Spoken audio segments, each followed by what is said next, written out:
Hi everyone, आज का episode काफी इंटरेस्टिंग होने वाला है, इसीलिए एंड तक मेरे साथ जुड़े रहिए। लास्ट एपिसोड में हमने देखा था कि चांगसन ने स्टेट रिलीजियस एकेडमी को ज्वाइन कर लिया था और अपने डेस्टिनी स्टार को गैदर करके वो कल्टीवेशन भी स्टार्ट कर लिया था। आखिर में वही रेड वाली लड़की यानी लुओ एक ट्रैप में फंस गई थी। अगर आप प्रीवियस एपिसोड्स देखना चाहते हैं तो डिस्क्रिप्शन में लिंक है। तो आज के एपिसोड स्टार्टिंग होती है लुओ से। उसे डीमन कहता है, फाइनली मैंने तुम्हें पा लिया है। वो लुओ को नुकसान पहुंचाते हुए कहता है कि मैंने रेड रिवर के पास तुम्हारा कई साल से इंतजार किया था। डेमन की हॉर्न्स को देखकर लुओ कहती है, इसका मतलब तुम एक डीमन हो। डीमन कहता है, अगर डीमन प्रेजेंस ह्यूमन कैपिटल में मरी गई तो ह्यूमन और डेमन के बीच जो एलियंस है वो खत्म हो जाएगी और जिस दिन का मुझे इंतजार था वो दिन आ ही जाएगा। तभी लुओ तालिस्मैन को यूज करके वहाँ से भाग जाने की कोशिश करता है, लेकिन वो जा नहीं पाता है। डीमन कहता है कि तुम स्मोक रियल्म के अंदर फंस चुके हो और तुम यहाँ से वापस नहीं जा सकोगे और ये इतना पावरफुल है, स्टार गैदरिंग रियल मास्टर इसे तोड़ नहीं सकते हैं। लुओ अपनी हथियार को निकालकर रेन ही टेक्निक से अटैक कर लेती है, जो कि 100 आर्टिफैक्ट रैंकिंग में 17 पर आता है। डीमन उसे बचकर कहता है, जैसे कि तुम्हारे मेरिडियन टूट चुके हैं, क्या तुम मुझसे फाइट करना चाहोगे? मैं तो तुम्हें एक ही झटके में मार सकती हूँ। जब उस पे अटैक कर देता है तब लुओ एम्परर फैंक्स के मदद से एक सिंगल अटैक करके उसे जख्मी कर देता है, साथ ही साथ वो भी जख्मी हो जाता है। डीमन खड़े होकर कहता है कि तुम्हारे पास कुछ ट्रेजर्स अभी भी बाकी है, तो इसी की मदद से तुम मुझे मार नहीं सकते हो, इसीलिए अब तुम्हें मेरे हाथ मर जाना होगा। डीमन के पावर और मूवमेंट्स कुछ ज्यादा ही फास्ट होते हैं, इसीलिए लुओ उसे डिफीट कर नहीं पाता है। वो सोचती है, काश मैं ट्रू क्विक का यूज कर पाऊँ। तभी चांगसन उसकी मदद करने लगता है। वो कुछ ट्रिक उसे बताता है। जब लुओ टेक्निक को यूज करने लगता है तब डेमन हैरान हो जाता है, उससे बचने की कोशिश करता है, लेकिन चांगसन पूरी ट्रैप को अपनी कंट्रोल में कर लेती है। उसकी वजह से लुओ डेमन को आसानी से डिफीट कर लेता है। चांगसन जो भी टेक्निक बता रही थी, लुओ वही सभी टेक्निक को यूज करके डेमन को खूब पीटता है। डेमन कहता है, ऐसा कैसे हो सकता है? तुम्हारी मेरिडियन तो बहुत ही कमजोर है और इस वजह से तुम ये सारे टेक्निक्स यूज नहीं कर सकते हो, तो तुम्हारे पीछे कौन है? उसे बाहर आने को कहो। तभी एंट्री होती है चांगसन की। वो कहता है, तुम जो टेक्निक यूज कर रहे हो उसके 3406 वेरिएशन होते हैं। मानता हूँ कि मैं मास्टर नहीं हूँ, लेकिन मुझे इस सब के बारे में बहुत ही अच्छी तरह से पता है। डीमन कहता है, तुमने अच्छा किया जो मुझे इस बारे में बता दिया, और वो फाइट करने के लिए तैयार हो जाता है और कहता है, लॉर्ड ब्लैक रोबे के पास एक अच्छा खासा विजडम है और उसके सामने तुम फाइट नहीं कर पाओगे। ये नाम सुनकर चांगसन सोचता है कि वो तो बड़े मिस्टीरियस गद्दार है। डेमन फिर से कहता है, आज रात तुम सब मेरे हाथ मरोगे, इसीलिए वो अपना सब कुछ को डोनेट कर खुद में एक स्वार्ड को घुसा देती है। तभी लुओ कहती है, ये बेहद ही पावरफुल अटैक है, अगर ये सक्सेसफुल हो गया तो आज हम नहीं बचेंगे। ये करने से हमें उसे रोकना होगा, लेकिन लुओ उसकी अटैक को रोक नहीं पाती है। अब उस अटैक को रोकने के लिए चांगसन 3000 स्क्रिप्चर को याद करता है, क्योंकि आर्टिफैक्ट स्मोकलेस अटैक रैंक 3 पर आता था, लेकिन अब वो 19 पर ही आता है। इसीलिए अटैक को डिफीट करने के लिए चांगसन अपना ड्रैगन स्वॉर्ड को निकाल लेता है। डेमन कहता है, चाहे जो कुछ भी हो, तुम आज इस अटैक से नहीं बच पाओगे, लेकिन चांगसन उस अटैक को तोड़ देता है। ये देखकर डिविन एम्परर जनरल यानी सिंचुआ वहीं से एक स्वॉर्ड को फेंक देते हैं, जो कि सीधा जाकर डेमन के अंदर घुस जाता है और डेमन वहीं पे गिर पड़ता है। वहाँ पर लुओ के अंकल जिन यूलू आकर पहुँच जाते हैं। वो कहते हैं, तुमने हमारी प्रिंसेस को नुकसान पहुँचाकर अपनी मौत को पास बुला लिया है, और अपनी स्पिरिचुअल पावर से उसे मारने की कोशिश करते हैं, लेकिन वहाँ पर सिंचुआ आकर पहुँच जाता है। वो कहता है, मैं इस डेमन को कड़ी से कड़ी सजा दूंगा और उसको तड़पा तड़पा कर मारूंगा, इसीलिए आपको जेमत उठाने की कोई जरूरत नहीं है। जिंगयुलू कहते हैं, मैं तुम्हें 3 दिन का टाइम देता हूँ, अगर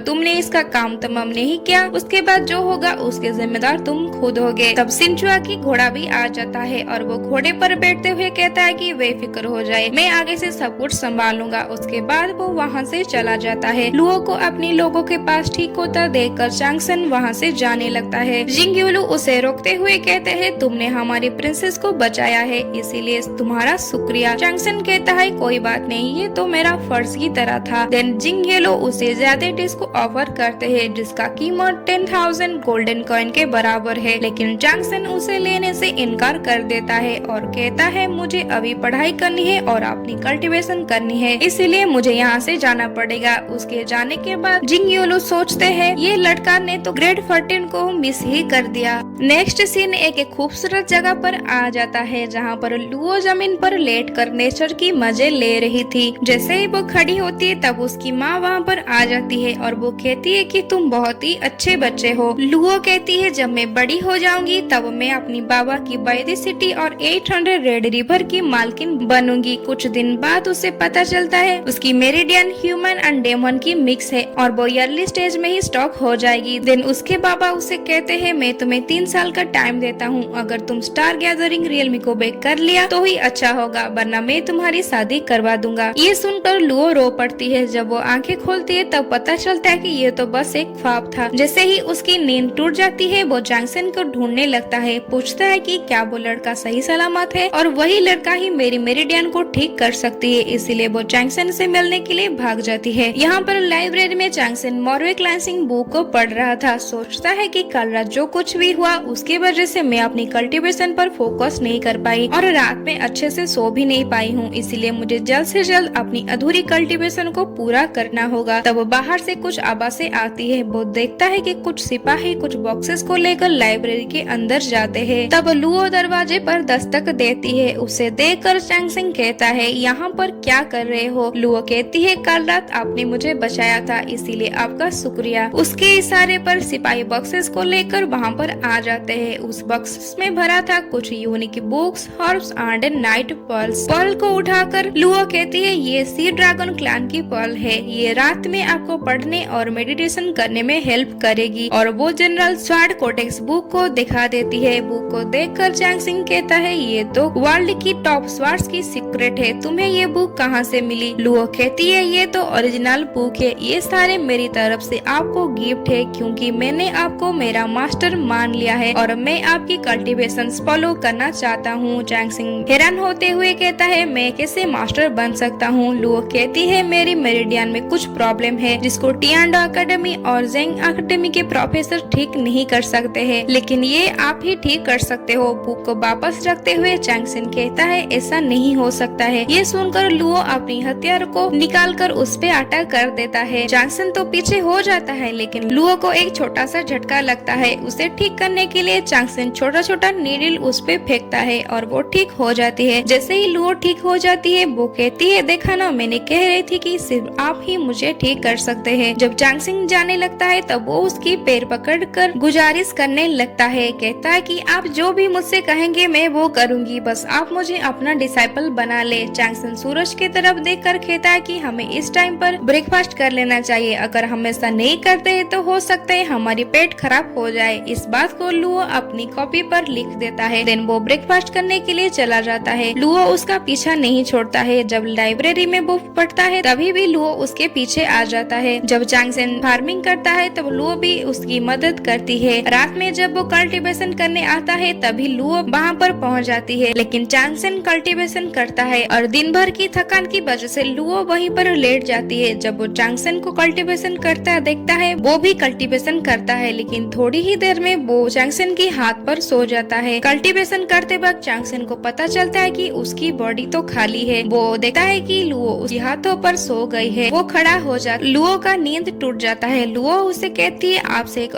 खुशबू आ रही है, इसीलिए लॉन्ग टी फ्रूट समझ के मैंने आपको काट लिया। चैंगसिंग वहाँ से जाने लगता है और कहता है कि मेरे पीछे मत आओ क्योंकि मेरे पास टाइम नहीं है कि तुम्हें कुछ सिखा सकूं। मुझे अपनी पढ़ाई करनी है और कल्टीवेशन भी करनी है और इंपीरियल कोर्ट एग्जाम में फर्स्ट रैंक पर आना है। लुओ कहती है हाँ बिल्कुल आप ये कर सकते हो। चैंगसिंग कहता है क्या तुम्हें इस बात पर हैरानी नहीं हुई? लुओ कहती है लेकिन क्यों, आप जरूर फर्स्ट रैंक पर ही आओगे। चैंगसिंग कहता है चाहे जो कुछ भी हो हमारी मंजिल एक नहीं है, इसलिए तुम यहाँ से चले जाओ और दोबारा मत आना। ये कहकर वो दरवाजे को बंद कर लेता है। नेक्स्ट मॉर्निंग चैंगसिंग गेट को खोलकर लुओ को ढूंढने लगता है जो कि वहाँ पर नहीं थी और वो अपनी डेली रूटीन कंप्लीट करने के लिए पहले ब्रेकफास्ट करता है, लाइब्रेरी में किताब पढ़ता है, फार्मिंग करता है और फिर रात को कल्टीवेशन के दौरान वो लुओ को मिस करता है। नेक्स्ट सीन में जब वो हॉट वाटर में नहा रहा था तब तो बाहर कुछ आवाज आती है। वो देखती है कि लुओ दीवार को तोड़कर अंदर आती है। उसे देखकर चैंगसिंग खिड़की को बंद कर लेता है और वहाँ से भाग जाता है। जब लुओ कमरे में आती है तब वो देखती है कि चैंगसन वहाँ से भाग चुका था। चैंगसन टैंक 36 के घर पर आ जाता है। उसे देखकर टैंक 36 कहता है, देखो तो सही कौन जनाब आए हुए हैं। मुझे पता था कि तुम स्टेट रिलीजियस एकेडमी में ज्यादा देर तक नहीं रह पाओगे, लेकिन मुझे ये नहीं पता था कि तुम इतनी जल्दी हार मान जाओगे। चैंगसन अब उसे सारी बातें बता देता है, किस तरह से वो लुओ से बचकर भाग आया है। टैंक 36 कहता है, वो तो सिर्फ एक छोटी सी लड़की है, तो फिर तुम उसे डिसाइपल बना लो। चैंगसन कहता है, लेकिन एक डिसाइपल को चुनना ये बहुत ही सीरियस मैटर है और वैसे भी वो थोड़ा सा अलग तरह का है। टैंक 36 कहता है,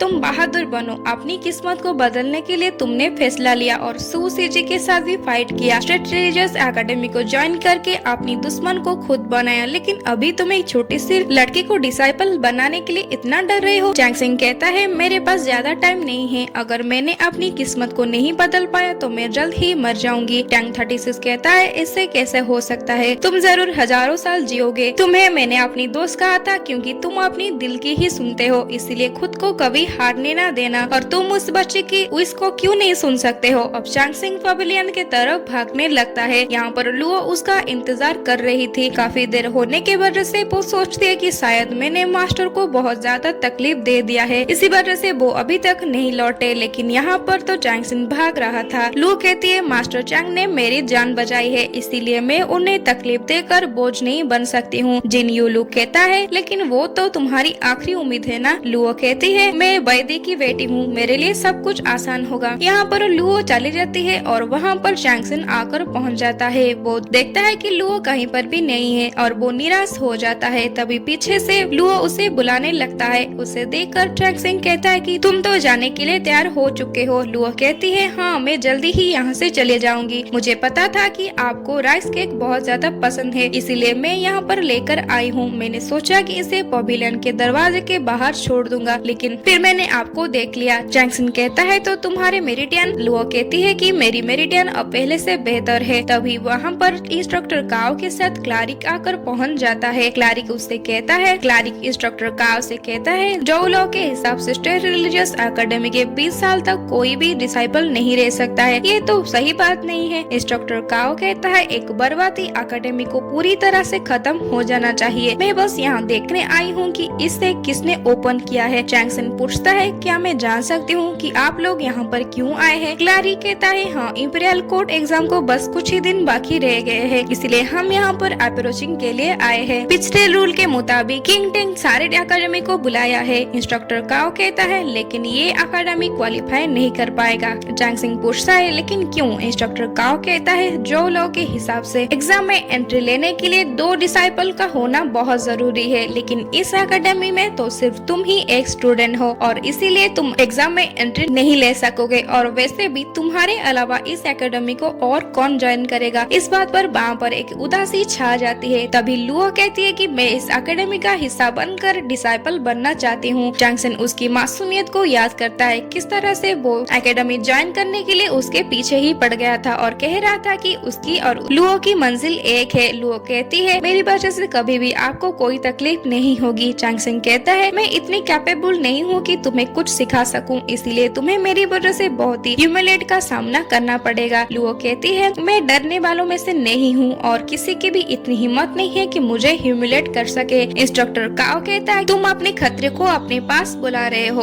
उसकी बात का परवाह ना करते हुए लुओ चली जाती है कुछ सामान को लेने के लिए जो कुछ एडमिशन में जरूरत पड़ेगी और सामान को चैंगसन को देते हुए ग्रीट करता है। सामान को लेते हुए चैंगसन अपनी मास्टर जो कि सीजिंग में है उन्हें समर्पित करता है, जैसे कि वो उसका पहला डिसाइपल एब्सेंट कर रहा था। लुओ चैंगसन को भी कई बार ग्रीट करके अपनी रेस्पेक्ट को बताता है। अब चैंगसन उसे उठाते हैं और स्टूडेंट लिस्ट में नाम लिखवा देता है। पूरी ऑफिशियल के साथ लुओ अब स्टेट रिलीजियस एकेडमी का एक डिसाइपल बन जाता है और उसके नाम के साथ एकेडमी का स्टैंप भी चैंगसन लगा देता है। चैंगसन कहता है, इस एकेडमी के अब 2 ही डिसाइपल है, इसका मतलब हमें एग्जाम में एंट्री मिल जाएगी। इंस्ट्रक्टर काओ कहता है कि तुम गलत फैसला ले रहे हो, ये एकेडमी तुम्हारी बर्बादी का पहला वजह बनेगी। उन दोनों के जाने के बाद चैंगसन कहता है, क्या तुम्हें इस सब से डर नहीं लगता कि हम दोनों को टैंगहाई फैमिली का सामना करना पड़ेगा। लुओ कहती है, नहीं मुझे किसी बात का कोई डर नहीं लगता। चैंगसन फिर कहता है, इसका मतलब हम दोनों मिलकर स्टेट रिलीजियस एकेडमी को आगे बढ़ाएंगे और इंपीरियल कोर्ट एग्जाम में फर्स्ट फर्स्ट रैंक ही आएंगे और हम दोनों इस कॉन्टिनेंट के सबसे पावरफुल डिसाइपल और मास्टर भी बनेंगे। इस बात पर लुओ बहुत ही ज्यादा खुश हो जाती है। वहीं ग्रीन डिसाइपल जो कि जैक्सन पर नजर रख रहा था वो उन दोनों पर भी नजर रख रही थी। उसने एक खत लिखा था कि सीजिंग से आया हुआ वो लड़के पर मैं हर पल नजर रखता हूँ, लेकिन आपको भी थोड़ा होशियार रहना पड़ेगा क्योंकि ये लड़का कोई मामूली लड़का नहीं है। ये खत वो अपनी मास्टर यानी टैंग हाई फैमिली की यंग मास्टर को पहुंचा देता है।